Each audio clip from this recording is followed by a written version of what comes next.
हमको अगर दर्शन करना होता है मान्यवर, तो हम काशी जाते हैं, महाकाल का दर्शन करने उज्जैन जाते हैं, प्रभु श्री राम का दर्शन करने अयोध्या जाते हैं। लेकिन भाजपाइयों को जब दर्शन करना होता है तो ये मस्जिद में भगवान का दर्शन करने जाते हैं।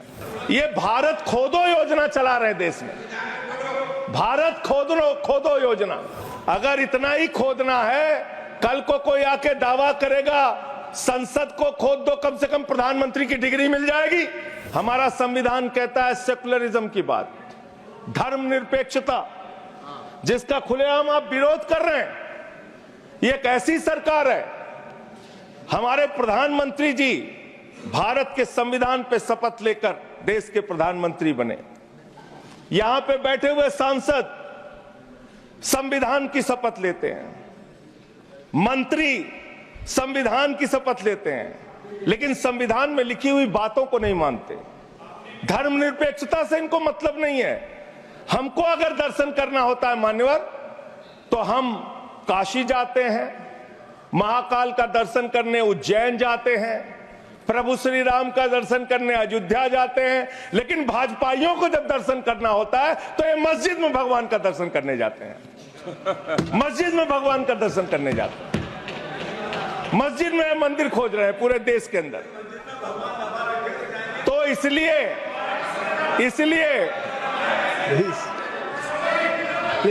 प्लीज इसलिए मान्यवर, इसलिए मैं इनसे कहना चाहता हूं, कृपया घबराओ मत, सीट पर चीखना चिल्लाना शुरू कर देते हैं। जैसे ही बोलता हूं चीखना चिल्लाना शुरू। मान्यवर,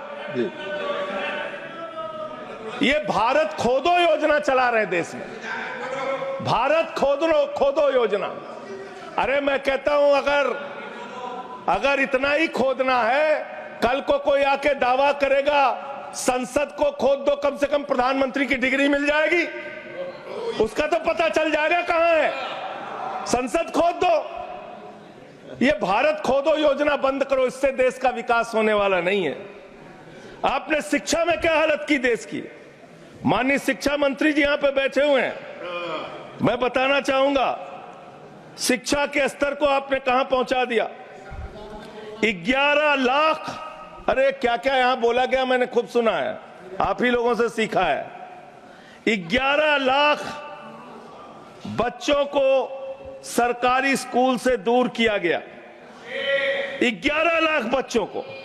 यह देश के अंदर शिक्षा की व्यवस्था है, और इसमें सबसे ज्यादा मान्यवर, अगर किसी राज्य की भागीदारी है जहां पे सबसे ज्यादा बच्चे सरकारी स्कूल से दूर हुए हैं, पिछले 8 महीने का आंकड़ा शिक्षा मंत्रालय ने लोकसभा में रखा, 11 लाख में से अकेले 7,84,000 बच्चे उत्तर प्रदेश में सरकारी स्कूलों से दूर गए। ये कर रहे हैं शिक्षा के नाम पे आप। देश की शिक्षा की व्यवस्था की हालत यह कर दी आपने। 63,000 बच्चे आसाम में सरकारी स्कूलों से दूर हुए। यह सरकार का आंकड़ा, मैं अपनी ओर से नहीं पढ़ रहा हूं। जब सरकार से पूछा गया शिक्षा पे कितना खर्च करते हैं, जीडीपी का कितना हिस्सा शिक्षा पे खर्च करते हैं, पिछले 3 वर्षों से भारत की सरकार जीडीपी पे 0.4% शिक्षा पे ऊपर खर्च करती है। और दिल्ली की सरकार, जहां अरविंद केजरीवाल की सरकार है, हम शिक्षा के ऊपर 25% बजट का हिस्सा खर्च करते हैं मानव। स्वास्थ्य के ऊपर दिल्ली के अंदर 13% हम खर्च करते हैं। और भारत की हमारी सरकार जो अपने आप को कहती है मोदी जी की बड़ी योजनाएं हैं, बड़ी ताकतवर सरकार है, मात्र 2% स्वास्थ्य के ऊपर खर्च करती है। यह इस देश की हकीकत है।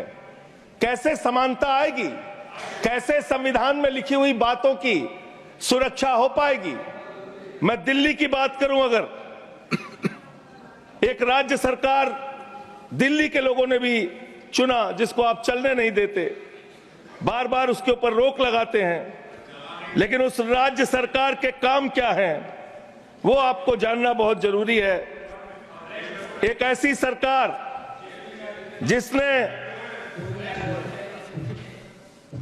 अब देखिए टोका टोकी आप करेंगे। बोलिए ना, आप बोलिए, आप क्यों उधर बात अभी में जाते हैं? अभी ये लोग जब बोल रहे थे मैं चुपचाप सुना, चुपचाप सुना। आप बोलिए। अगर जेल वेल की बात करोगे ना, जिस दिन सत्ता परिवर्तन होगा एक भी आदमी बाहर नहीं दिखेगा। फिर ऐसी आप बातें मत करो, आपस में बात नहीं संजय ये जी, धमकी देने की बातें मत करो। संजय जी आपस में कोई बात नहीं, संजय जी प्लीज प्लीज, नहीं कोई नहीं, आप लोग आपस में बात करें। कंट्रोल कीजिए सर, सभी लोग आपस में बात प्लीज, आप प्लीज आप बैठे रहें प्लीज। ऐसे धमकी देके काम मत करो। आप विषय पे बोले, विषय बोले।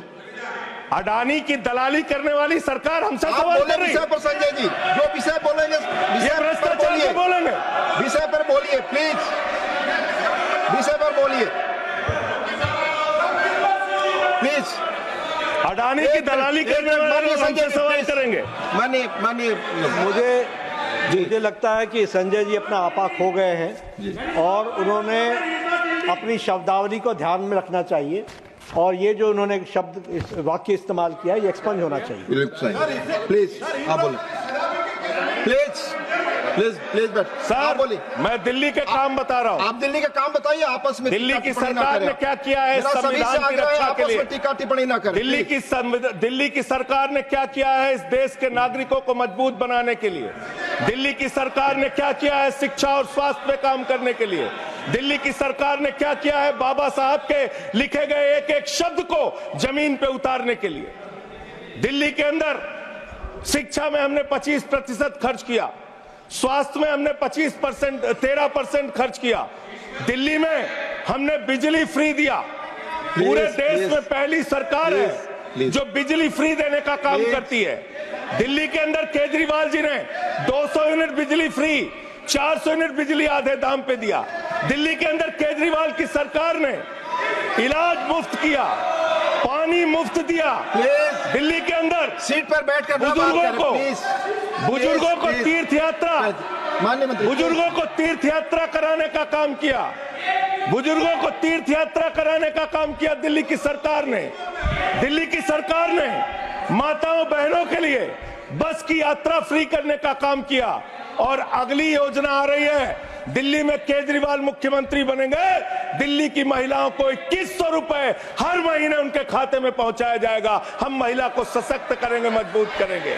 संविधान पर भी जोड़िए उसको, संविधान पर बोलिए। संविधान पे बोलिए, संविधान पर बोलिए संजय जी। संविधान के अंतर्गत मैं एक चुनी हुई सरकार के बारे में बोल रहा हूं। संविधान पर चर्चा हो रही है, दिल्ली में अपेक्षा होगी संविधान पे आप बोले और दिल्ली में बैठे रहे। मैं बोल रहा हूं, दिल्ली के अंदर 200 किलोमीटर के मेट्रो नेटवर्क को हमने 2015 से बढ़ाकर प्लीज स्पीक ऑन 450 किलोमीटर किया। संजय जी कॉन्स्टिट्यूशन पे बोलिए। सर उन्होंने अपनी सरकार की उपलब्धि गिनाई, आपने उनको नहीं रोका।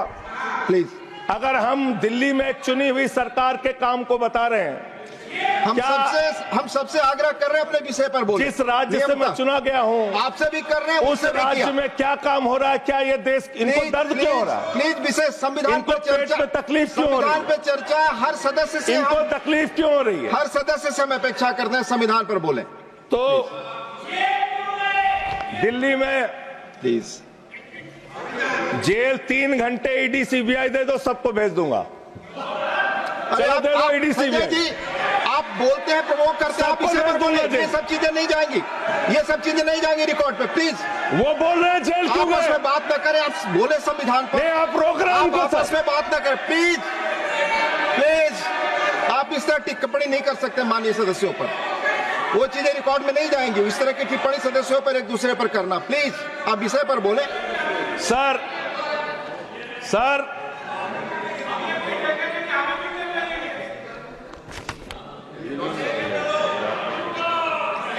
3 सर आप ही का चेहरा दिख रहा है सर। नहीं मेरा चेहरा नहीं, चेहरा आपका दिख रहा, आप बोलिए तो सर आप बोलिए। ये लोग भ्रष्टाचार के खिलाफ जब बोलते हैं, भ्रष्टाचार के खिलाफ जब बोलते हैं भाजपा के लोग, तो लगता है ओसामा बिन लादेन अहिंसा पे उपदेश दे रहा है। ये भ्रष्टाचार के खिलाफ बोलेंगे। 3,02,000 करोड़ रुपए का ठेका इन लोगों ने इलेक्टोरल बॉन्ड के नाम पे लिया सर।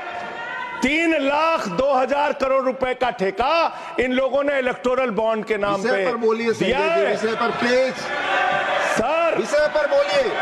सर, जो आप मालूम है कि विषय पर बोले कोई गाय चीजें रिकॉर्ड पे जाएंगी। गाय काटने वाली कंपनी से चंदा लेने वाले लोग मेरे ऊपर सवाल उठा रहे हैं। आपस में बात नहीं, गाय प्लीज। काटने वाली कंपनी से चंदा लेने वाले लोग, प्लीज प्लीज, ये मंत्री का चुनाव है। आप विषय पर बोले संजय जी। सर, सर, देश के अंदर एक चुनी हुई सरकार है, संविधान के तहत वो सरकार चुनी हुई है। संघीय ढांचे का जिक्र उस संविधान के अंदर किया गया है, उसको आप क्यों नहीं मानते? दिल्ली की सरकार को क्यों नहीं चलने देते? हमारे सारे काम पे रोक क्यों लगाते हैं आप?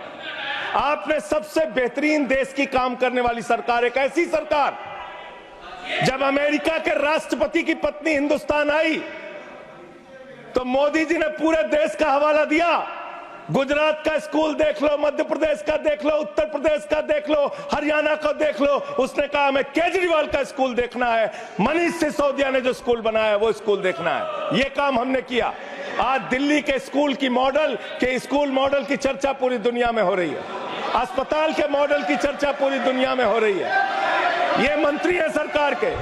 बच्चों शांत हो जाओ, बच्चों हल्ला मत करो, बच्चों शांत, बच्चों हल्ला मत करो, बच्चों शांत। मान्यवर, ये हमारा टाइम खाने की कोशिश कर रहे हैं।